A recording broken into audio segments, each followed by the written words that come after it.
ایک بچہ اپنے دونوں ہاتھوں میں ایک ایک سیب لیے کھڑا تھا۔ والد نے کہا، بیٹا ایک سیب مجھے دے دو۔ بیٹے نے سنتے ہی سیب کو اپنے دانتوں سے کاٹ لیا۔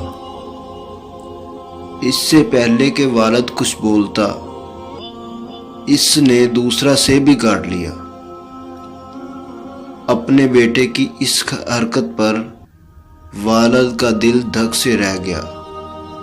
مسکراہٹ اس کے چہرے سے غائب ہو گئی۔ تبھی بیٹے نے اپنے دائیں ہاتھ والا سیب آگے بڑھاتے ہوئے کہا کہ ابو یہ لیں، یہ زیادہ میٹھا ہے۔